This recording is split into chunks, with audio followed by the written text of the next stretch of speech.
Well, hello everyone, and thank you for joining us for today's webinar. This is Robert, and in preparing for this webinar, thinking about how it came about, Brian and I were talking about the difference between the estimating part of a reserve study, which is establishing the component list, and the financial side, which is all about calculations. And we wanted to help you understand, based on the components, the estimating side, that the calculations paint a pretty clear picture of what's going on at the association. So based on that clear picture, those results help the board make informed, responsible decisions if they understand what's going on. So our hopes are that you will take away a conviction about what these numbers tell you and are able to take the appropriate action. We can guide your association towards an improved future with this information, and we believe that comes by bringing meaning to your reserve study results. And as a housekeeping start, we have a large group today, and as Paige indicated, everyone's been muted to keep the background noise to a minimum. That's just plain good online practice. But because this is live, every once in a while, Brian and I will ask you for your feedback, and the way to respond is to raise your hand. And you do that by clicking the hands raised icon in the control panel that looks kind of like the one you see on screen. So let's give it a start. Testing that here. Click hands raised if you're ready to get started with today's presentation. Get your mouse and click the hands raised icon. Very good, Brian, we've got a good group today. Okay, we'll be doing this again, so don't go far.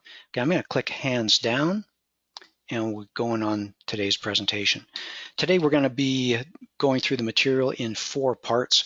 I'll kick off with the introduction and then hand off to Brian, who will be our guest expert.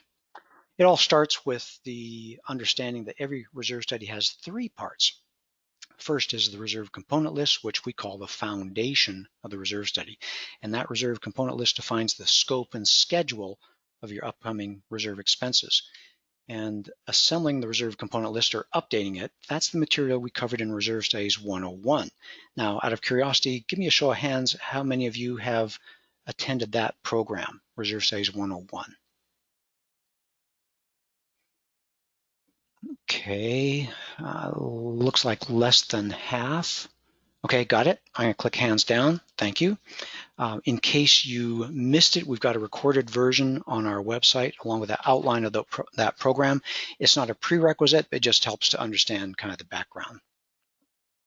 But after you have that component list, the second half of a reserve study is the calculation of reserve fund strength, which reveals how your reserve cash balance measures up against the reserve needs that are defined by your components. Now, from that starting point, we're able to calculate your funding plan, and that funding plan tells how much you need to be setting aside on an ongoing basis based on your unique components and your unique financial starting point to provide for the timely repair and replacement of your reserve projects.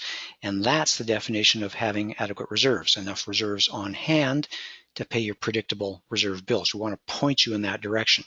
And both of those are calculations, and these are the results that we're going to guide you through in understanding in today's webinar.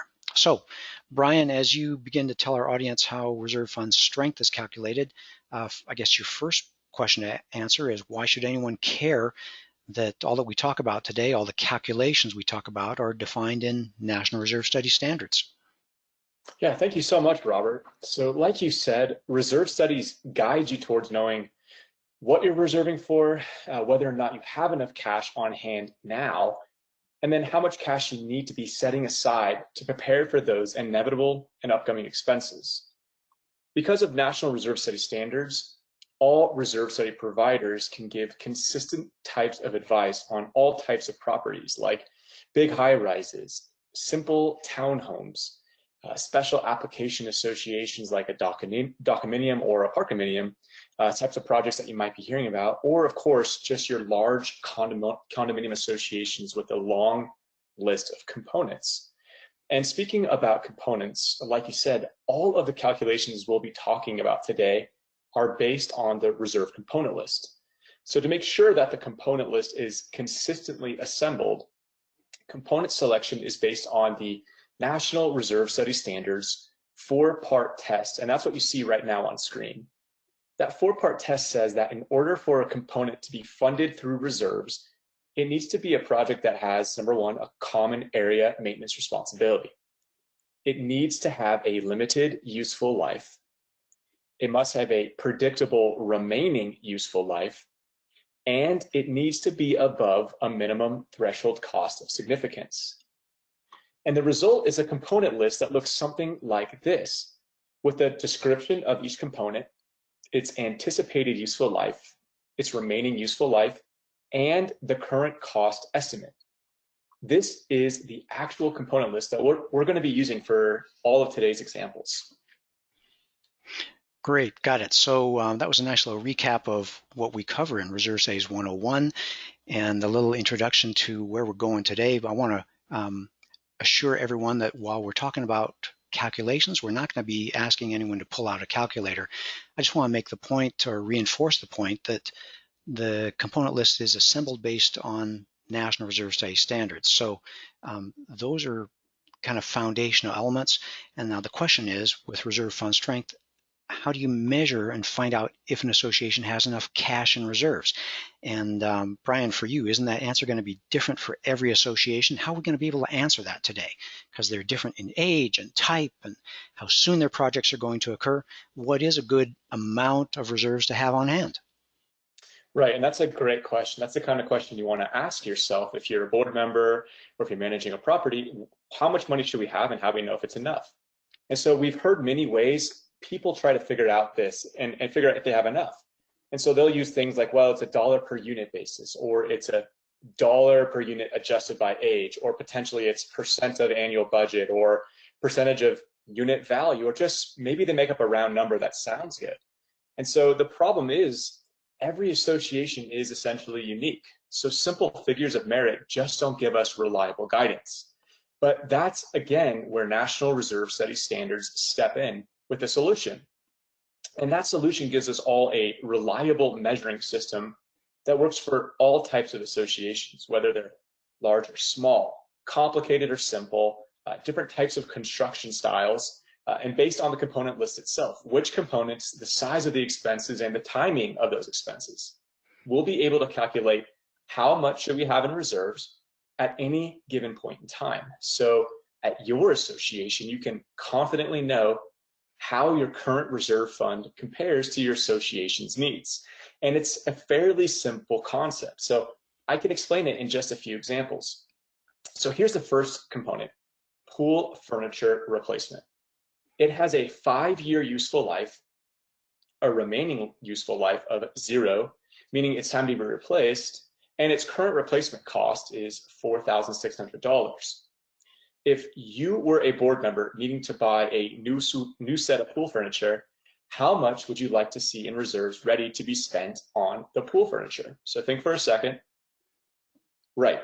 If it's due today, that means that the association needs about $4,600 when the remaining useful life is 0. You need that money now, and so that's how much you should have in reserves for that particular component. So let's do the same sort of test with the second component for pool resurfacing. It has a 10-year useful life, and its remaining useful life is 5, meaning its life is halfway used up. You don't need the full $10,000 now because the expense is still 5 years away. So with a current replacement cost estimate of $10,000, how much do you think would be a good amount for the association to have set aside, knowing that the time is halfway used up? Again, you probably guessed correctly that it's halfway used up, therefore you should have half the amount of funds available today, which is, of course, $5,000. That's a good amount for the association to have set aside now that the component is, of course, halfway used up. So what I hear you saying is that unless the project needs to be done now, an association should only have a portion or a fraction of the current replacement cost set aside. That's right. So the ideal amount to have set aside is actually not the total replacement cost for the components. It's just a value of current deterioration. So if half of the component's life is used up, half of the cost should be set aside. So when the component is pretty new, only a small portion needs to be saved up. So that's pretty straightforward.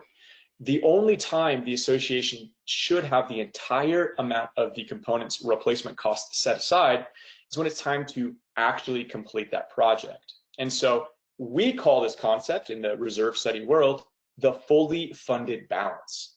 It's as simple as I explained in the last few minutes. If you want to write it down, it's just the fractional age of the component multiplied by its current cost. We do this calculation for each and every component and sum up the total for the association. Okay, so you do that little calculation for each component. You can see it over on the right, and that's kind of how it works and what it looks like. That's right. So at the top, you can see the two examples we started with, the pool furniture and pool resurfacing. But look how we do the same calculation for each and every component. So the fully funded balance for the pool furniture now, the amount of deterioration, in other words, is $4,600. And then, of course, do the same for the pool resurfacing. When it's halfway deteriorated, it is $5,000 for its fully funded balance. It's all very straightforward. And so I want to show you what this looks like, though, through the years. So for that pool resurfacing project, right now we're at a halfway used up point. The fully funded balance will grow for this component over the next 5 years as the association gets closer to needing that money. Then the reserves needs will drop after that component has been replaced or repaired or whatever, and then it starts to grow again. And so I want to make sure that you all are getting this concept. So if you don't mind, could you just grab your hands up button, or grab your mouse and click the hands up button to make sure you're following along. I want to make sure you guys get this concept that your proportional value of deterioration increases as the asset gets older, and then once it's replaced, it drops back down again. It's a cyclical environment. Hey, Brian, I'm looking at the hands raised, and they seem to be, everyone seems to be following along nicely. We've got a good group with us today. I'm going to put hands down and back to you. Perfect. So after we've done that fully funded calculation for each component, you then add them all together to get the total fully funded balance for the property. So this year, the fully funded balance for this property is $154,000. So that's the amount of deterioration at the association this year. And that's the ideal amount to have in reserves. Each year, the replacement cost estimates change and the remaining useful life estimates change. So that needs to be recalculated with the fully funded balance every single year. But remember, this is a predictable but moving target. Okay, so now you've got something you can compare. It's basically a reserve needs figure that you can compare to your reserve balance. And that comparison between your actual reserve balance and the deterioration or the needs is called percent funded. So that's just another simple calculation, one done as of the first day of the fiscal year. And now we've turned an association's list of components and starting balance into something meaningful. So now you know if, relatively speaking, you have a lot of reserves on hand or just a little. That's right. So we're going to run through some examples. So in this case, for this specific client that we've been talking about, let's just say that the client has $308,000 in their reserve account. And remember, their fully funded balance is approximately $154,000. So now we know they are 200% funded, meaning they have twice as much reserve cash on hand as their total value of deterioration. However, on the other hand, if this client has only about $77,000 in their reserve fund, well, now they need to be careful because they're only 50% funded, meaning they only have half as much reserve cash on hand compared to the amount of deterioration at their association. In other words, percent funded is how you should know whether you should feel good or potentially feel bad about the amount of reserves at your association. $77,000 may sound like a lot of money in reserves if you have a smaller association, but remember, if your association needs are about $154,000, well, $77,000 is not a lot in this case. So constantly remember that your reserve deterioration is ongoing. It's kind of like the pace line that you'll sometimes see when you're watching a swim event on television. Your reserve component deterioration is constant, and you need to swim hard to keep up with it. If deterioration is outpacing your contributions, well, then you're falling behind. and those expenses will occur before the funds are there. So if your association is behind, we would call that being underfunded. And you've likely got some catching up to do, or you might find that you've already lost the race and you unfortunately don't have the funds ready for that upcoming project. Okay, so you've talked about how reserve expenses are ongoing, or the deterioration is ongoing, and percent funded measures kind of like a snapshot in time, how your reserve balance measures up against that deterioration. Again, one versus another. And so it sounds like what you're talking about is it's kind of a how we're doing now report.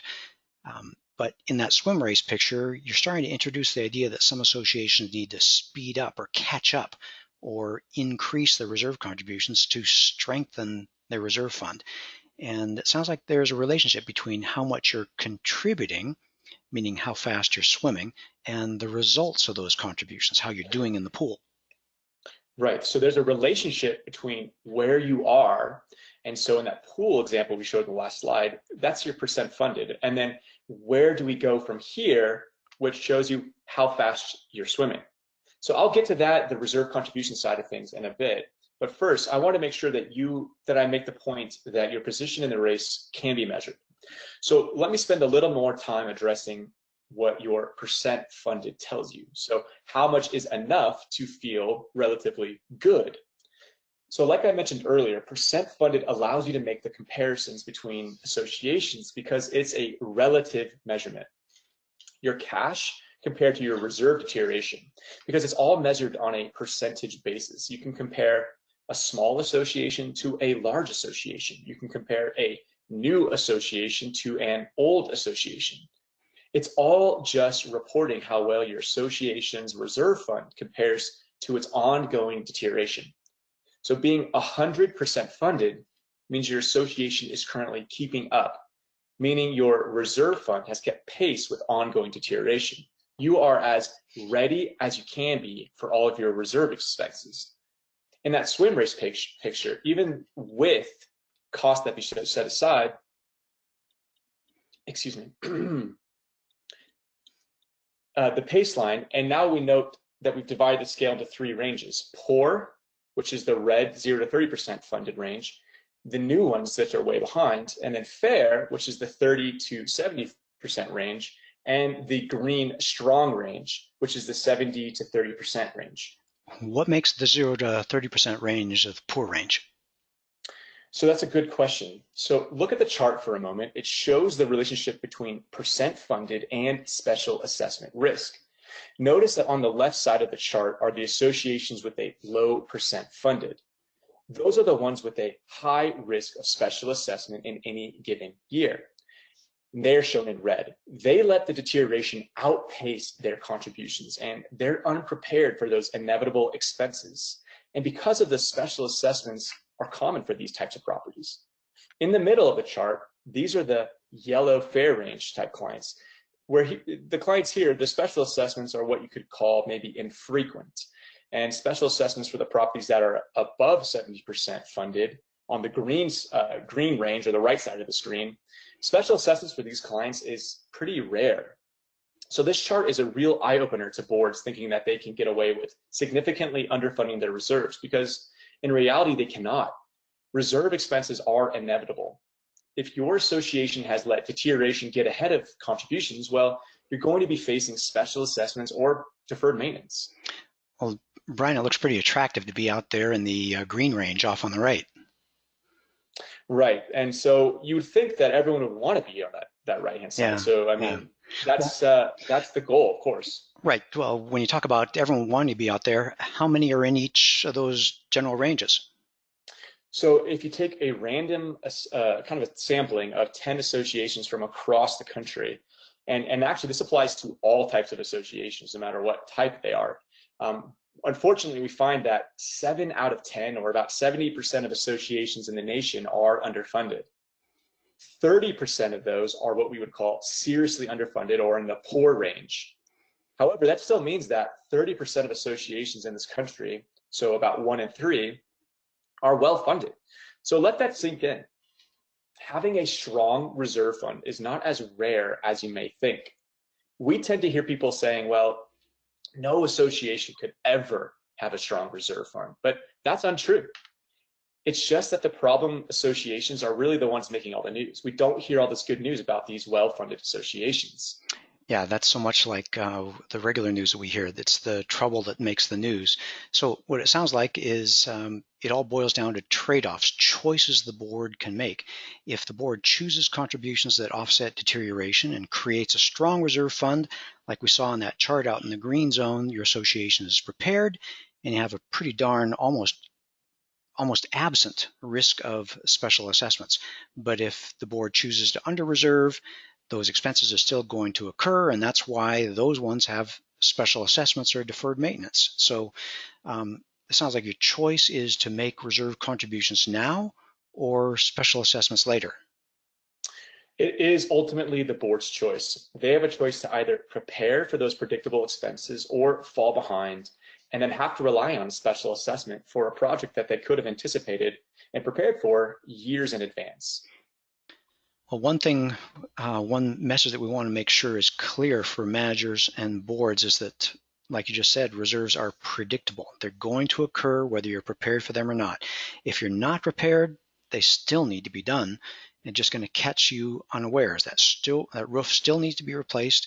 You're eventually going to need to pay that bill, even if you don't have the cash, and that means a special assessment. Or if you decide to wait, you're going to have unsightly deferred maintenance. And if you have that, then it's kind of a domino effect. And deferred maintenance usually comes with higher expenses, which means you have higher costs that in delaying, you just end up making things worse. And that's kind of like a late fee. And all those things cause the homes to be less desirable and not hold their value. And finally, making all those kinds of poor decisions ends up putting the board members at risk. And that's because it's the board's fundamental job to provide for the needs of the association. And sustaining the association takes properly sized homeowner assessments, and it's the board's job to set that budget. So, Brian, you've pretty effectively covered measurement of the reserve fund size and strength, and that's all done with percent funded. I think people now know what percent funded says, what it measures, and what the implications of different percent funded scores really are. And you've introduced the point that the contribution size is going to change the future. So let me take a quick stop here and ask our audience for hands raised if they're ready for Brian to start the reserve contributions portion of the program. Ready for the next phase? Very good. They're all tracking. Okay, I'm putting hands down. And Brian, off to you. All right, well, thank you everybody for paying attention and staying up with us. So now that everybody knows how to measure reserve fund strength using percent funded and what the percent funded status means, whether that's strong, fair, or poor, it's now time to talk about how to create the future of your association with your reserve contributions. So the funding plan is the final of the 3 key results that you'll receive in a reserve study. So as I mentioned before, the ongoing pace of deterioration. So while the expenses are intermittent, the deterioration is a very regular thing over the years. So contributions are kind of like Goldilocks, you could say, and the 3 bears, finding the contribution rate every year that is just right for your association based on your component list and your reserve fund status. So for instance, there's not one exact contribution rate for a 50-unit condo, because every component list is different. The timing of those expenses is different. Each association has a different starting strength, and some associations might wish a little more margin than others and some a little less, but it is easy for us to calculate a nice, just right range. It's the amount that keeps up with deterioration. And so let me emphasize this point. Here are the expenses projected from our reserve component list that we've been using. They are irregular, but the annual deterioration that creates these expenditures is constant and ongoing, with just minor variation from year to year. So because they are predictable, the key is to offset that deterioration with properly sized reserve contributions. So an association can slowly, smoothly, and steadily prepare for all of those predictable reserve expenses. Okay, let me insert myself here for just a moment. We're changing gears. I want to make sure we keep everyone together with us. As we go from calculating reserve fund strength to reserve contributions, we're going to do a different set of calculations for this different topic. So give me a hands raised if you realize that we're now going to start talking about a different set of calculations. Okay, yeah, okay, good, good, good. They got it. Brian, I feel like I'm sitting in the room with our audience here today. Okay, hands down, back to you. Perfect, yes. And so we wanted to make sure that you're understanding we're switching gears just slightly because these are different calculations. And one key way that they're different is the calculations of the percent funded, is that the percent funded calculations is based on your current costs because it provides a snapshot of the reserve fund strength. But as we're switching gears here, like I said, the contribution calculations are different because they are helping the association prepare for the future. So these are based on future costs. Well, that's a great point, Brian, and it's a great segue to this next slide. But you've got a couple things going on here. While contributions set an association up for the future, you've also talked about the contributions offsetting ongoing current deterioration. So you've been talking a little bit of current things and future things. So walk our audience through this important point. Right, yes. And this is a very important point in my view. So contributions clearly create the future, but there is an important nuance of words that I want to make clear. So I want to pose a question to you all. What are the purpose of reserve contributions that you're making this year? So are these for the here and now, or are these for the future? Give it a moment. What do you think? Are these contributions this year? Are these for the next project coming up in a couple of years, or are they for today? So it's important to understand that the contributions you're making now are for the here and now, in that they are offsetting ongoing current deterioration. Expenses are in the future, of course, but deterioration is ongoing. It's a daily occurrence.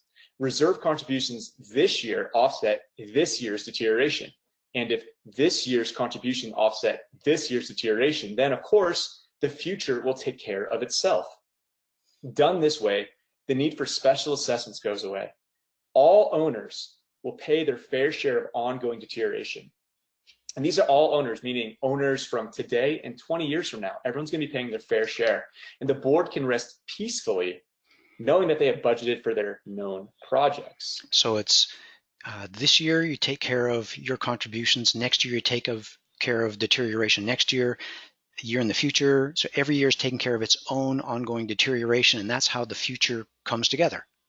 That's right. It's really what we're trying to hammer down is the equitable, making everyone pay their fair share, whether they live there for a year, 2 years, 3 years, for 20 years. Each year they're paying for their share of deterioration. So it's a fair way of running your association's finances. And so the contributions the contributions this year are not paying for someone else's roof in 20 years. That's right. They're paying for your use of the roof this year. It's deteriorated 1 year. So yeah, it's a really important concept that I want to make sure that people get. You're not paying for someone else's roof. You're paying for the roof that you've used this year. Got it. And so reserve contributions are for predictable projects. They're not guesses about some pie in the sky expenses in the future. Reserve contributions are calculated fundamentally to offset ongoing deterioration with an eye towards making sure the cash balance is ready when an expense comes due. So we've seen that when you personalize it so your owners understand that their reserve contributions are not a charitable gift for the future or some sort of cautious set aside for a rainy day fund or a slush fund. Their reserve contributions this year pay for this year's deterioration. The deterioration that happened while they were owners at the property. So the deterioration bill is just like any other association bill that they need to pay. So think of it this way: you neglect to pay your gas bill, you get your gas shut off, but your reserve bill, there's no one there to collect the funds until it's due. So we want to make sure that everyone understands that these reserve contributions should be utilized in present tense words.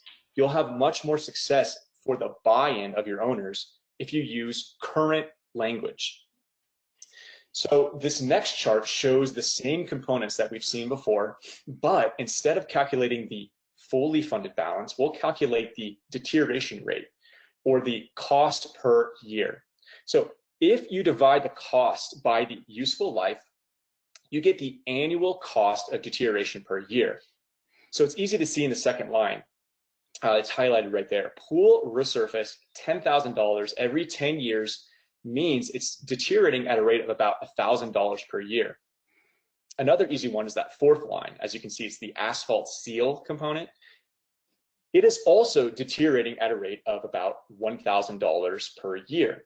So then we do that calculation for each component, sum up the total, and then you're going to get about $20,000 a year. So your reserve contributions are going to need to be pretty close to this value. So think of that number as your bill that needs to be paid on an annual basis. So when I showed you the slide of the swimmers in the pool, that pace line, this is what I mean by keeping up with the pace of ongoing deterioration that your association should be keeping up with. And so here's what I mean. I'm going to use this chart for the next few slides, and I'm going to plot a reserve fund strength over time.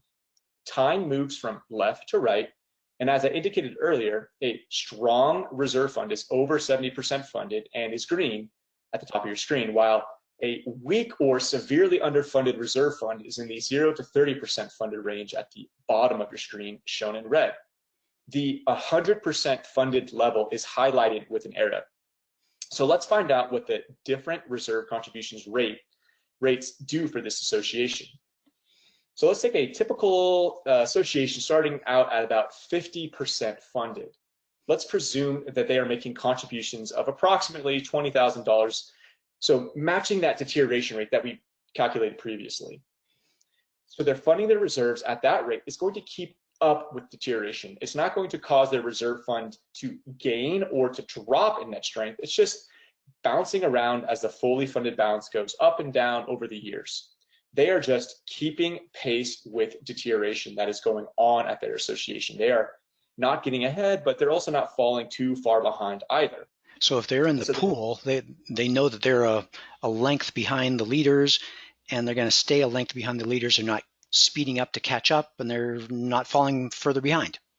That's right. They're kind of in this kind of comfortable pace, and the problem is one bad stroke might get them behind. So that's the only thing they have to be aware of, right? Got it. And so that's a good analogy, because you can probably guess where I'm going from here. So if an association makes a contribution higher than that $20,000 we calculated, those contributions will strengthen the reserve fund. The net effect is that they're going to see their percent funded trend up towards the years. Associations with a weak reserve fund need to do this, gradually making it for the years of underfunding in order to prepare for a significant expense or two or potentially three, or to avoid a special assessment. So using again the analogy of the swimmer, it's basically the swimmer kind of pressing on the gas, really pushing forward and swimming a lot harder to get ahead to make up some time. And so here's what happens if you make reserve contributions less than your rate of deterioration. Your reserve fund will drop in strength as you fall farther and farther behind. Associations that do this increase their risk of special assessments, deferred maintenance, and they unfortunately have declining property values. Reserve contributions might seem expensive at first, but remember that it is far more expensive to face the consequences and the costs of underfunding reserves. And so what we see across the country, and this is irregardless of the type of association, all associations fall in this line, is that reserve contributions typically need to be in the range of about 15% to 40% of an association's total budget. And so a good average would be about 25% in order to offset ongoing deterioration. So as you can assume, 15 to 40% is a very wide range, because every association, of course, is different. So that's why we would recommend you get a reserve study completed. You need to figure out where you are and what range your association should be at. Yeah, because there's some associations that are good and stable at 15%, and there's some associations that easily need twice that at 30%. And so that's important that they make sure that they're on track and going at the right pace for their association. Well, I know some of you are doing the math in your heads, figuring out what 25% of your budget is, and probably realizing you aren't setting that much aside towards reserves. And some of you are thinking that you can't afford it. But remember, as Brian said earlier, about 30% of associations are affording it. It's not too expensive. And that's the point I want to make here with this slide. Let's talk about some real dollars and cents. While reserve contributions may seem like a lot if they're thousands and thousands of dollars per month for your association, when you break it down to individual homeowners, it's very affordable. For instance, if your condo assessments are $350 a month and reserve contributions are 25% of that, if you divide it by 30 days per month, you're going to come out with less than $3 a day. And that's less than the cost of a premium coffee drink for a homeowner to be able to maintain their largest investment, which is their home. And remember, that's for a condo. If you're talking about an association where the owners maintain their own homes, then reserve contributions truly are trivial. In the planned community where I lived until last year, we were one of the 30% with strong reserves. We hadn't had a special assessment in the last 15 years, one of the reasons I liked being there, and our reserve contributions were about 25 or 26 cents per day. Not a big deal. The bottom line is that properly sized reserve contributions are affordable for all associations across the country.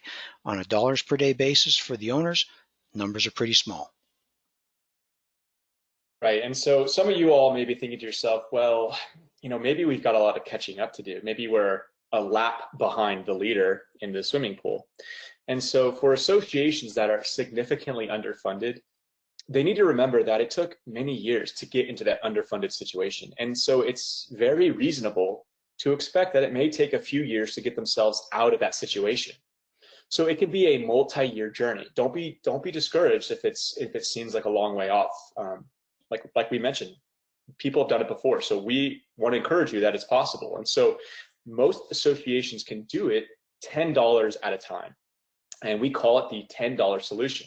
It's increasing your assessments by $10 a month for each homeowner, with all of that $10 increase going into reserves. Then, if needed, do it again for a year. And then if needed again, do it another year. Right.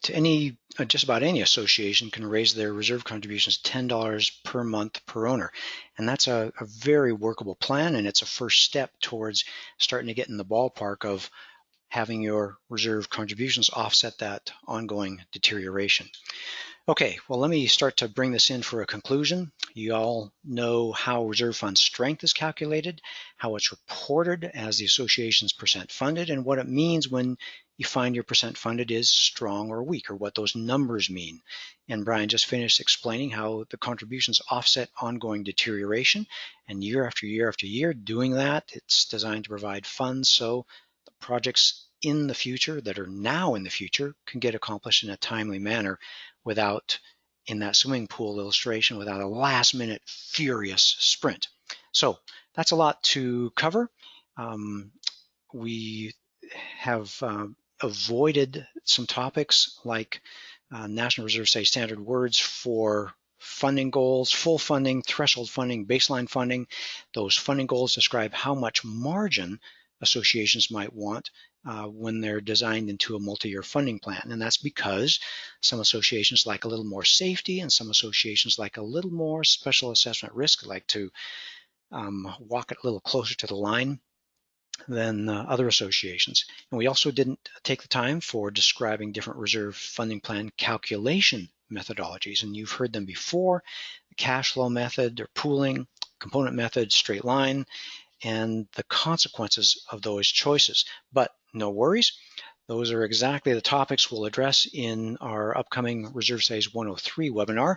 We haven't set the date yet. The schedule is still a little bit fluid, but we expect that program in June or early July. So as we're closing up too, I want to make sure that everyone here leaves better prepared to make wise, informed decisions about the care of their association, because like we said before, deterioration is inevitable. So with our years of experience here at Association Reserves, we've been down this trail many times. We give thousands of associations each and every year, just like yours, down the path to an improved future, rallying homeowner support to move the association towards that financially sustainable future. Owners will benefit from the leadership that provides timely maintenance, maximize home values, and lack of special assessments that adequate reserve contributions provide.